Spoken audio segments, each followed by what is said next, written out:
Sir आज बाळमाने यांचा तुम्ही उमेदवारी अर्ज भरायला हजर राहिला. साधारणपणे आपल्या कोकणातली जर गणितं बघितली संख्येची तर ती पाहता महाविकास आघाडी यशाची अपेक्षा कशा पद्धतीने ठेवते किंवा यश मिळण्याची कितपत खात्री आता राहते? असं आहे की आमच्या विरोधात जे उमेदवारी अर्ज भरणारे उमेदवार आहेत, या उमेदवारांच्या घराण्यामध्ये ही कोकणातली स्थानिक स्वराज्य संस्थेची 4थी निवडणूक आहे. 4थी. आणि या निमित्तानं मी कोकणवासियांना आव्हान करतो की ज्या एकाच घराण्यातले 4थ्यांदा निवडणूक लढवणाऱ्या या उमेदवारानं किंवा त्यांच्या घराण्यानं या संपूर्ण कोकणाकरता केलं तरी काय? किंवा स्थानिक स्वराज्य संस्थेची निवडणूक लढवत असताना या स्थानिक स्वराज्य संस्थेतला निवडून जाणारा जो मतदार आहे तो त्यांचा मतदार आहे. त्या मतदारांकरता यांनी काय योगदान दिलं? त्यांच्या कधी प्रचारामध्ये आले का? त्यांना कुठली मदत केली का? त्यांच्या पाठीशी कधी उभे राहिले का? हे जसं झालं नाही तशाच पद्धतीनं स्थानिक स्वराज्य संस्था बळकट होण्याकरता म्हणून विधिमंडळामध्ये किंवा सरकारी पातळीवर जो आवाज उठवायला पाहिजे होता तो आवाज कधीही या मंडळीनं उठवलेला नाही. निवडणूक आली की त्या निवडणुकीमध्ये त्या वेळच्या परिस्थितीचा फायदा घ्यायचा आणि निवडणूक जिंकायची. आणि म्हणून कोकणवासियांना बाळमानेंसारखा एक अभ्यासू आणि प्रामाणिक कार्यकर्ता, तळमळीचा हाडाचा कार्यकर्ता आणि लोकांनी केलेल्या मदतीची जाण आणि जाणीव असलेला उमेदवार हा महाविकास आघाडीनं दिलेला असल्यामुळं आम्हाला निवडून येण्यामध्ये कुठली अडचण वाटत नाही. पण एकंदरीत या सगळ्या गोष्टीमध्ये अनेक गणितं महत्त्वाची ठरतात. म्हणजे आता सत्ताधारी आहे त्यांच्याकडे संख्याबळ जे आहे ते जास्त आहे, ही गोष्ट मान्यच करावी लागेल.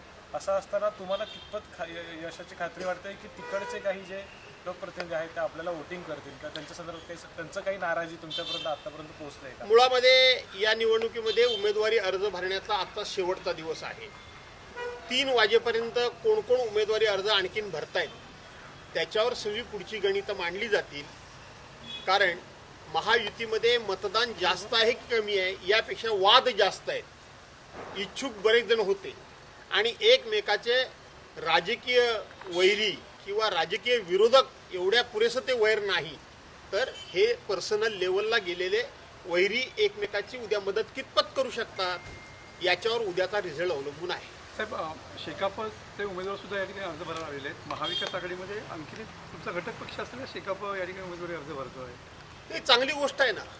शेवटी उमेदवारी अर्ज आज संध्याकाळपर्यंत कोण किती भरेल यापेक्षा उमेदवारी अर्ज मागे घेण्याच्या दिवसापर्यंत ज्या काही घडामोडी घडतील त्या निवडणुकीच्या दृष्टीने अत्यंत महत्त्वाच्या मानल्या जातात. साहेब, अंबादास दानवे यांनी असं आज म्हटलंय की दोन्ही शिवसेना एकत्र यावी असं अनेकांना वाटतं. मला एकट्याला वाटून काय उपयोग असं त्यांनी थेट अंबादास दानवे काय बोलले हे मला माहीत नाही, परंतु निश्चितपणे त्यांनी जर असे बोलले असतील तुम्ही म्हणता म्हणून, तर त्यांनी कदाचित व्यक्तिगत त्यांची भावना व्यक्त केली असेल.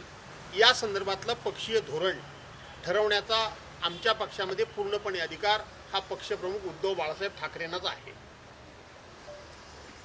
ओके, धन्यवाद. साहेब, एकच प्रश्न आणखी. सांगोल्याचे शेकापचे आमदार बाबासाहेब देशमुख, राष्ट्रवादी शरद पवार गटाचे करमाळ्याचे आमदार नारायण पाटील देखील भाजप उमेदवार राजेंद्र राऊत यांचा उमेदवारी अर्ज भरण्यासाठी दाखल झालेले होते. विशेष म्हणजे नारायण पाटील आणि बाबासाहेब देशमुख हे दोन्ही राजेंद्र राऊत यांचं सूचक असणार आहेत. देशामध्ये 22 राज्य आज भारतीय जनता पार्टीच्या अधिपत्याखाली आहेत. सगळ्या राज्यांचे मुख्यमंत्री कोण कोण आहेत त्याची एकदा यादी बघा आणि मूळ त्यातले भाजपचे किती आणि दुसऱ्या पक्षातले किती ज्यांच्यावर आरोप झाले ते त्या मशीनमधून धुपून निघाल्यानंतर ते भाजपचे भविष्यातले चेहरे म्हणून समोर येत आहेत.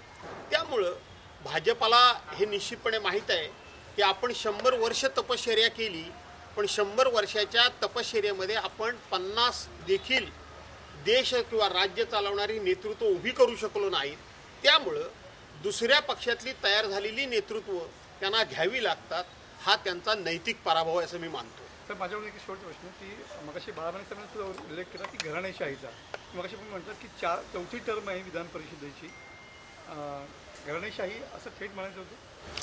असं आहे की घराणेशाही वगैरे म्हणण्यापेक्षा काही नेते असे आहेत की त्यांना फक्त आणि फक्त स्वतःकरता पक्ष लागतो.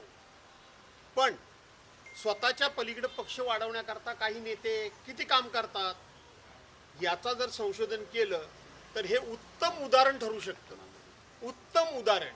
विधान परिषदेला 4 वेळा, विधानसभेला किती वेळा, खासदारकीला किती वेळा, मंत्रिपदाकरता किती वेळा, आणि हे जात असताना इतर कार्यकर्ते या सगळ्या पदावर किती वेळा गेले याचं संशोधन तुमच्यासारख्या जाणकार पत्रकारांनी केलं तर त्याचं उत्तर मिळेल.